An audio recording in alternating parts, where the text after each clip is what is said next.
Hello बच्चों, अर्थशास्त्र की ऑनलाइन क्लास में आपका स्वागत है। हम लेसन 3 कर रहे हैं जिसका नाम है आय व उत्पाद का चक्रीय प्रवाह। इसका हम तीसरा वीडियो आज बना रहे हैं।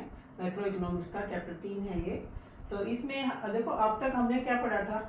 2 अक्षत्रीय मॉडल पढ़ा था। पहले वाले वीडियो में हमने 2 अक्षत्रीय मॉडल पढ़ा था। आज हम पढ़ेंगे आय के चक्रीय प्रवाह का 3 अक्षत्रीय मॉडल।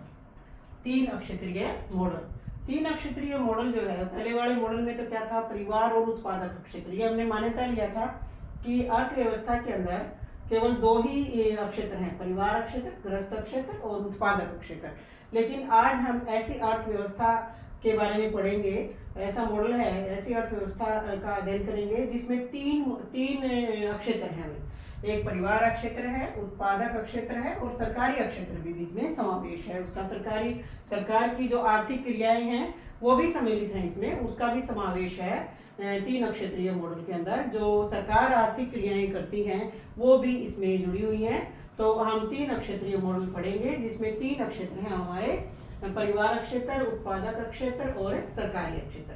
परिवार क्षेत्र और उत्पादक क्षेत्र के बारे में हम कई बार पढ़ चुके हैं कि परिवार क्षेत्र जो है वो कारकों का स्वामी होता है, वस्तुओं और सेवाओं को वो खरीदता है, ये हमने पढ़ा है। उत्पादक क्षेत्र हमने पढ़ रखा है कि उत्पादक क्षेत्र वस्तुओं और सेवाओं का उत्पादन करता है और उन जो वस्तुओं और सेवाओं का उत्पादन करता है वो गृहस्थ क्षेत्र के द्वारा वो खरीद ली जाती हैं, उससे आय प्राप्त होती है और उत्पादन के कारकों को उत्पादन क्षेत्र जो है वो उनकी सेवाओं के बदले भुगतान करता है, कारक सेवाओं के बदले भुगतान करता है। अब सरकारी क्षेत्र का भी इसके अंदर एक अहम रोल है। इस मॉडल के अंदर ये वास्तविकता के बहुत करीब है। ये मॉडल सरकार का हस्तक्षेप कुछ न कुछ आर्थिक क्रियाओं में होता है। तो सरकार क्या क्या काम करती है? देखो, सरकार के क्या कार्य हैं इस मॉडल में हम पढ़ेंगे। सरकार का काम है कर लगाना। एक सरकार का काम है कर लगाना।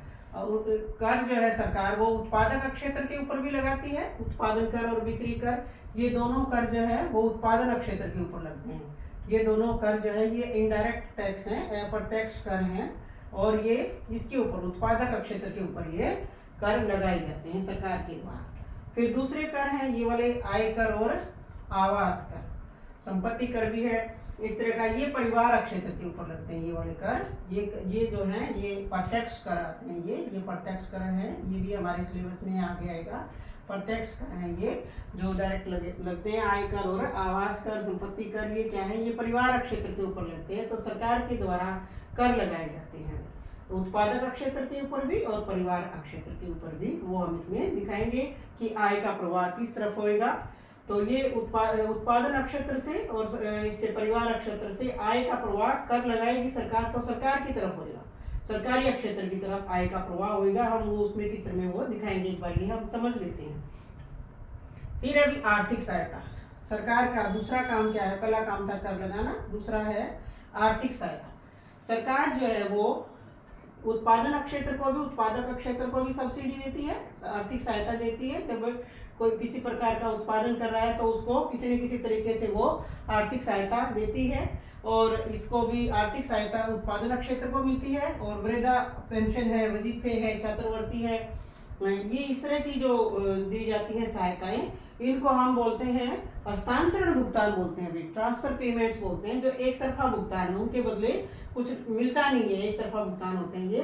तो वृद्धा पेंशन है, छात्रवृत्ति है, ये सरकार जो है वो परिवार क्षेत्र को ये मदद करती है इस रूप में। वृद्धा पेंशन के रूप में जो वरिष्ठ नागरिक होते हैं उनको जो वृद्धा उनको पेंशन दी जाती है, बुढ़ापा पेंशन भी बोलते हैं इसको, वो छात्रवृत्ति, विधवा पेंशन है। इस तरह की कई सारी पेंशन की जो योजनाएं हैं, जो सरकारी कर्मचारियों को पेंशन मिलती है, उसके अलावा जो आर्थिक सहायता होती है वो सरकार जो है वो इसको परिवार क्षेत्र को देती है। ये इसमें आय का प्रवाह किस तरफ होएगा?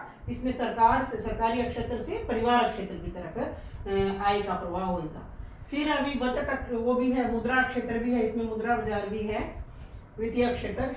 तो उसमें बचत, जो सरकार बचत करती है वो उसका प्रवाह किस तरफ होता है? मुद्रा क्षेत्र की तरफ होएगा, वित्तीय क्षेत्र की तरफ होएगा। जो सरकार उधार लेगी, बचत करेगी, बचत जमा कराएगी इसमें बैंक वगैरह में, और अगर उधार लेगी तो मुद्रा क्षेत्र से इसका प्रवाह सरकार की तरफ होगा, सरकार की तरफ ले होगा। और जो वस्तुओं और सेवाओं को खरीदेगी सरकार भी कई वस्तुओं और सेवाओं को खरीदती है, तो उसके बदले वस्तुओं का प्रवाह, तो हम वस्तुओं का प्रवाह नहीं कर रहे इसमें, रियल जो प्रवाह है वो हम नहीं कर रहे, इसके अंदर वास्तविक प्रवाह नहीं कर रहे, हम सिर्फ आय का प्रवाह कर रहे हैं। तो वस्तुओं और सेवाओं को जो खरीदेगी सरकार उत्पादक से, तो सरकार उन वस्तुओं और सेवाओं के बदले जो पैसे देगी, उसका प्रवाह जो है वो सरकारी क्षेत्र से उत्पादक क्षेत्र की तरफ होगा। तो जो ये हमने पढ़ा है, जो हमने अभी इसमें पढ़ गया, वो वही हमने इस चित्र के अंदर करना है, वही हम चित्र में करेंगे। सिर्फ आय का प्रवाह देखेंगे हम, वास्तविक प्रवाह नहीं देखना, हमें ये ध्यान रखना, ये तो डायग्राम बहुत बड़ा हो जाएगा। तो पहले हम ये मानते हैं, ये हमने पढ़ा हुआ है, ये उत्पादक क्षेत्र है और ये परिवार क्षेत्र है। पहले दो क्षेत्रों के ऊपर ध्यान करो, उत्पादक क्षेत्र और परिवार क्षेत्र। परिवार क्षेत्र में और उत्पादक क्षेत्र में आय का प्रवाह किस तरह से होता है? अभी देखो, परिवार क्षेत्र वस्तुओं को खरीदता है, वस्तुओं और सेवाओं को खरीदता है, उसके बदले आय का प्रवाह इस तरफ होता है। वस्तुओं और सेवाओं के ऊपर जो खर्च किया जाता है उसका प्रवाह, मुद्रा का प्रवाह किस तरफ होएगा? परिवार क्षेत्र से उत्पादक क्षेत्र की तरफ। और उत्पादक क्षेत्र से परिवार क्षेत्र की तरफ आय का प्रवाह आएगा जो उत्पादन के कारक हैं, उनके सेवाओं के बदले में जो भुगतान, उनको जो भूमि के बदले, श्रम के बदले, अब बार बार करते हैं ना, उनके बदले जो पैसे दिए जाएंगे, उसका प्रवाह क्या होगा? परिवार क्षेत्र की तरफ। क्योंकि परिवार क्षेत्र साधनों का मालिक होता है, स्वामी होता है, तो उन सेवाओं के बदले क्या मिलेगा? उत्पादक क्षेत्र से आय का प्रवाह परिवार क्षेत्र की तरफ होगा। ये दो बातें पहले ध्यान रखनी है, ये हमारे दो क्षेत्रीय मॉडल में भी थी। अब हमने इन्वॉल्व करना है सरकारी क्षेत्र को। सरकारी क्षेत्र है, ये है सरकारी क्षेत्र। तीसरा क्षेत्र हमने सरकारी क्षेत्र। सरकारी क्षेत्र में बताया था कि आर्थिक सहायता किसको मिलेगी? देखो, हमने यहाँ किया था, आर्थिक सहायता किसको मिलेगी? उत्पादन क्षेत्र को। उत्पादक जो क्षेत्र है वहां पर मिलेगी आर्थिक सहायता, उत्पादक क्षेत्र की तरफ जाएगी। तो सरकारी क्षेत्र से उत्पादक क्षेत्र की तरफ क्या जाएगी? आर्थिक सहायता। और हस्तांतरण भुगतान, जिसमें वजीफे, बुढ़ापा पेंशन वगैरह ये आती हैं, इनका आय का जो प्रवाह है वो किस तरफ होएगा? सरकारी क्षेत्र से परिवार क्षेत्र की तरफ। देखो, आर्थिक सहायता का प्रवाह उत्पादक क्षेत्र की तरफ और हस्तांतरण भुगतान का प्रवाह परिवार क्षेत्र की तरफ। जो पेंशन वगैरह होती है उसका प्रवाह इस तरफ होएगा। पेंशन है और वजीफे हैं जो छात्रों को मिलने वाली छात्रवृत्ति वगैरह है, उसका प्रवाह इस तरफ होएगा। तो ये अब हमारा, उसके बाद क्या आता है? आर्थिक सहायता आ गई, फिर आ गया कर। देखो, इसी को देख के हम चलेंगे। आर्थिक सहायता हमारी होगी, अब आया कर। सरकार का दूसरा काम क्या है? कर लगाना। कर इस पे उत्पादक क्षेत्र पर भी लगता है। देखो, सरकारी क्षेत्र की तरफ लो हो जाएगा इसका कर लग गया सरकारी क्षेत्र की तरफ, और परिवार क्षेत्र के ऊपर भी कर लग गया, आयकर वगैरह इसके ऊपर लग गया। तो ये करों से जो प्राप्त आय है वो परिवार क्षेत्र पर भी और उत्पादक क्षेत्र पर भी, दोनों पे कर लगेगा। तो मुद्रा का प्रवाह, आय का प्रवाह सरकारी क्षेत्र की तरफ होगा। ये ध्यान करना है, बिल्कुल ध्यान से समझ के एक पॉइंट के ऊपर करना है। देखो, हमने पहले आर्थिक सहायता को ले लिया, अब हमने कर को लिया कि कर जो है उत्पादक क्षेत्र के ऊपर जो कर लगेगा तो आय का प्रवाह इस तरफ होएगा, और परिवार क्षेत्र पर कर लगेगा तो आय का प्रवाह सरकारी क्षेत्र की तरफ होएगा, परिवार क्षेत्र से सरकारी क्षेत्र की तरफ। ठीक है, उसके तरफ आ गया। उसके बाद आ गया हमारा उधार और बचत। तो सरकारी क्षेत्र से अगर बचतें होंगी वो इस तरफ जाएंगी, बचतें वित्तीय क्षेत्र की तरफ जाएंगी, बचतें इस तरफ जाएंगी, आय का प्रवाह इस तरफ होएगा। जब सरकार बचत करेगी और वो मुद्रा मार्केट के अंदर उसको निवेश करेगी तो वो क्या हो जाएगा? वो बचत जो है, बचतों में आय का प्रवाह इस तरफ होएगा। इसी तरह से उत्पादक क्षेत्र से भी बचतों का प्रवाह इस तरफ होएगा। भाई, जो बचत की है उत्पादक क्षेत्र ने, वो मुद्रा मार्केट में उसको जमा कराया है, मनी मार्केट के अंदर, और इसकी भी बचतों का जो प्रवाह है वो इस तरफ होएगा, मनी मार्केट की तरफ, वित्तीय जो बाजार है उसकी तरफ। तीनों जो क्षेत्र हैं उनकी जो बचतें हैं वो मुद्रा बाजार में वित्तीय क्षेत्र के अंदर जमा होंगी। और इसका उल्टा उधार अगर परिवार क्षेत्र अपने किसी कार्य के लिए उधार लेता है तो उसमें आय का प्रवाह इस तरफ होगा, इसी तरह से मान लिया ये भी ऋण लेता है, उधार लेता है अपने किसी उत्पादन कार्य के लिए, तो उत्पादक क्षेत्र, तो इसका भी इस तरफ होगा। मुद्रा बाजार से आय जो है इस तरफ जाएगी।